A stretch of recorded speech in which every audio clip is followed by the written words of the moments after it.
मैंने दिल्ली यूनिवर्सिटी से अपना ग्रेजुएशन कंप्लीट किया। उसके बाद एयरफोर्स का एग्जाम एफकेट दिया, साथ में एसएससी सीजीएल की कोचिंग लेना शुरू किया। पढ़ाई चल रही थी, एग्जाम पास आ रहा था, एफकेट का रिजल्ट भी आया। 3.5 मार्क्स से मेरा सिलेक्शन नहीं हो पाया। लेकिन इस सब के बीच में एक चीज थी जो मैं नहीं छोड़ पा रही थी, हर फ्राइडे जाके थिएटर में नई फिल्म खुद से देखना। और ऐसे ही एक फ्राइडे मेरी जिंदगी में अंधाधुन आती है। एक दोस्त से उस फिल्म की एंडिंग डिस्कस कर रही थी, उसको मजा आया तो उसने बोला रिकॉर्ड करके इंटरनेट पे डाल देते हैं। रात में 10 बजे वो वीडियो डाला और 12 बजे तक उस पर 250 व्यूज आ गए थे, जो सुबह 2000 में बदल गए। बस यहाँ से फिल्मी इंडियन की शुरुआत हो गई। ये सब राम कहानी मैं आपको इसीलिए बता रही हूँ क्योंकि काफी लोग मुझसे पूछते हैं 7 साल हो गए लेकिन मैंने अपने चैनल पे कभी किसी चीज का ऐड क्यों नहीं किया। क्योंकि ड्यू से 3 साल की डिग्री लेने के बाद भी जो चीज मुझे खुद का रिस्पेक्ट नहीं दे पाई वो एक 3 मिनट के वीडियो से मिल गया। इसीलिए ना मैं अपने चैनल पे कभी ऐड करती हूँ और ना ही जिंदगी में कभी करूंगी। और ये पूरी 7 साल की मेहनत सिर्फ 7 सेकंड्स में वही लोग मुझसे छीनना चाहते हैं जिनकी फिल्मों के लिए 7 सालों में रात दिन मैंने बिना रुके काम किया है और शायद वो ये जानते तक नहीं है। पिछले हफ्ते 5 सितंबर को बहुत सारी मूवीज आई, मैंने सारी देखी, सबका रिव्यू डाला और जैसा अक्सर होता है कुछ लोगों को वीडियो पसंद आया, कुछ को नहीं आया। जब मैं किसी का रिव्यू कर सकती हूँ तो लोग मेरा भी रिव्यू कर सकते हैं, इसमें कुछ गलत नहीं है। सबको इस देश में फ्रीडम ऑफ एक्सप्रेशन की आजादी है।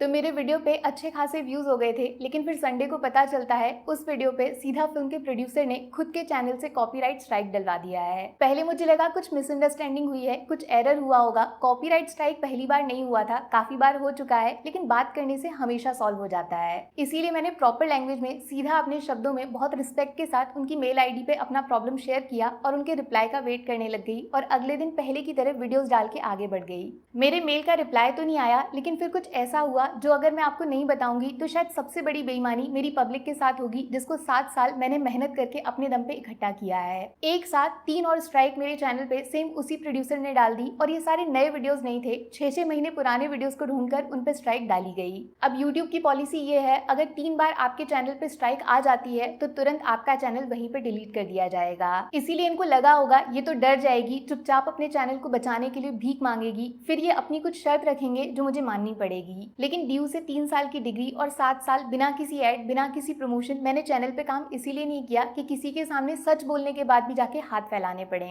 अब मैं आपके सामने एक्सपोज करूंगी ये पूरा रैकेट कैसे चलाया जाता है। बहुत सालों पहले न्यूज़पेपर में नई फिल्मों के रिव्यूज आते थे, फिर उनको खरीद लिया गया। फिर सोशल मीडिया आया तो ऑनलाइन लिखकर रिव्यूज डाले जाने लगे। आप यकीन नहीं करोगे, बिना फिल्म रिलीज हुए इनको पहले ही रिव्यूज लिख के दिए जाते थे, ये वही डाल देते थे। लेकिन फिर जैसे ही यूट्यूब पे नॉर्मल लोग अपना चैनल बना के फिल्मों के बारे में बोलने लग गए, पहले इनको लगा क्या ही फर्क पड़ेगा, कौन इन लोगों पे ध्यान देगा। लेकिन जैसे ही ये फिल्म रिव्यू कैटेगरी बड़ी हो गई तो इनको टेंशन होने लगा, इनको कंट्रोल कैसे करेंगे, ये कोई मुंबई में बैठे हुए दोस्त रिश्तेदार तो है नहीं। तब इन्होंने क्रिएटर्स को कांटेक्ट करना शुरू किया, कुछ पैसों से मान गए तो कुछ को एक्टर्स के इंटरव्यू का लालच देकर उनको खुद से जोड़ लिया। मेरे पास भी ऑफर आया था, मैं नाम नहीं लूंगी, शायद बॉलीवुड का सबसे बड़ा प्रोडक्शन हाउस है, दूसरा ओटीटी का एक बहुत बड़ा प्लेटफॉर्म है, लेकिन मैंने आज तक किसी को रिप्लाई नहीं किया, सिर्फ अपने काम से काम रखा। तो मेरे जैसे लोगों के लिए इन्होंने रास्ता ढूंढा है कॉपीराइट स्ट्राइक्स का। रीजन बताते हैं, मैंने वीडियो में इनकी फिल्म का फोटो यूज किया है। नाम में ही कॉपी और राइट है, किसी चीज को कॉपी करके खुद को उसका मालिक बताना, ये होता है कॉपीराइट। भैया तुम्हारी फिल्म तुमको मुबारक, ये कोई नहीं बोल रहा कि वो फिल्म मैंने बनाई है और ना ही तुम्हारी पूरी की पूरी फिल्म मैंने अपने चैनल पे डाल दी है। किसी चीज के बारे में कॉमेंट्री करने के लिए, उसके बारे में रिव्यूज देने के लिए उसका फोटो यूज किया गया तो वो फेयर यूज में आता है, उससे फिल्म का बॉक्स ऑफिस कलेक्शन मेरे अकाउंट में नहीं चला जाएगा।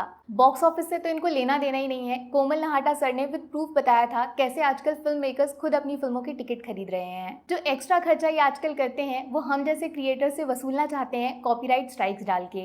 सोचो अगर प्रेमानंद महाराज कॉपीराइट स्ट्राइक्स डालने पे आ जाएं तो इंडिया में 50% यूट्यूब और 50% इंस्टाग्राम चैनल्स अभी आज डिलीट हो जाएंगे। लेकिन उनके बारे में बात करना, राधा रानी, भगवान कृष्ण के बारे में बात करना, यही तो वो चाहते हैं। इसके लिए वो कोई कॉपीराइट स्ट्राइक नहीं देंगे, जितना उनके बारे में बात करोगे उनको अच्छा लगेगा। फिल्म क्रिएटर्स का भी यही काम है, वो फिल्मों के बारे में बात करते हैं, ये उनके लिए भगवान जैसा है, उनका करियर है, रोजी रोटी है। कोई ईमानदारी से काम करेगा तो उस पर स्ट्राइक डाल दोगे। अगर टारगेट करना ही है तो पायरेसी वेबसाइट्स को जाके करो ना, वो तो बिना डरे पूरी की पूरी फिल्म थिएटर से रिकॉर्ड करके इंटरनेट पे फैला देते हैं, उनको क्यों नहीं मिलती कॉपीराइट स्ट्राइक। और ज्यादा शिकायत है आपको, मैंने आपके फोटोज यूज किए तो ऑप्शन होता है क्लेम डालने का, उससे उस वीडियो से जितना रेवेन्यू आएगा वो पूरा का पूरा उस चैनल को चला जाएगा। लेकिन ये उनका इरादा ही नहीं है। जितना मैंने टोटल यूट्यूब से कमाया है 7 सालों में, उतना ये 7 मिनट में रोज कमाते हैं, फिर भी सोचो शांति नहीं मिल रही है। इनका क्या इरादा है? एक न्यूज सुनी होगी आपने थोड़े दिन पहले, बहुत सारे प्रोड्यूसर्स मिलके एक मीटिंग करने वाले हैं जिसमें नेगेटिव रिव्यूज डालने वाले इन्फ्लुएंसर्स, रिव्यूअर्स पे क्या एक्शन लेना है वो डिस्कशन होगा।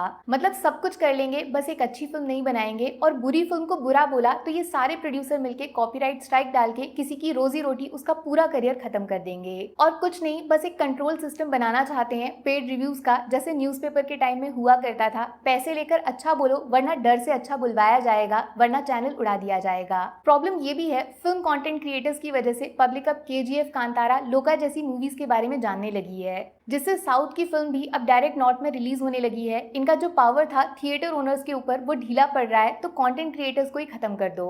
सेम यही केस हुआ था मोहक मंगल के साथ भी। उसके चैनल पे 2 बार स्ट्राइक्स डाल के उसको अपने हाथों की कठपुतली बनाना चाहते थे, 45 लाख तक डिमांड कर रहे थे। भाई अगर पैसे ही चाहिए ना, तो आप बहुत गलत इंसान को टारगेट कर रहे हो। ना तो मैं ऐड करती हूँ और ना ही आप लोग मुझे खरीद पाते हो। पैसे कहाँ से लाऊंगी मैं? मेरे पास जो है बस वो ये पब्लिक है। और मैं यकीन से बता सकती हूँ ये सिर्फ मेरे साथ नहीं हो रहा है, बहुत सारे लोग इस चीज से मेंटली परेशान होंगे। सोचो बड़े चैनल्स पे ये सब खुलेआम कर सकते हैं, तो छोटे क्रिएटर्स को कितना टॉर्चर करते होंगे। अब बस बहुत हुआ, डरना नहीं है।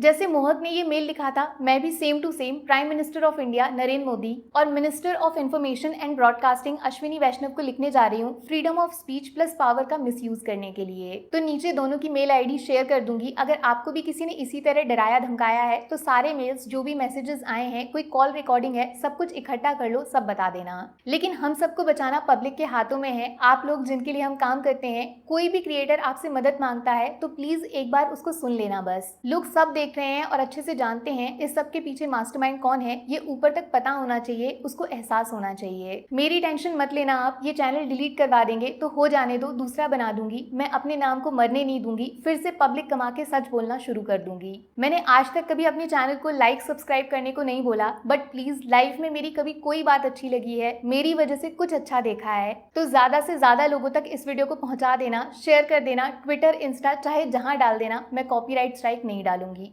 Take care, bye.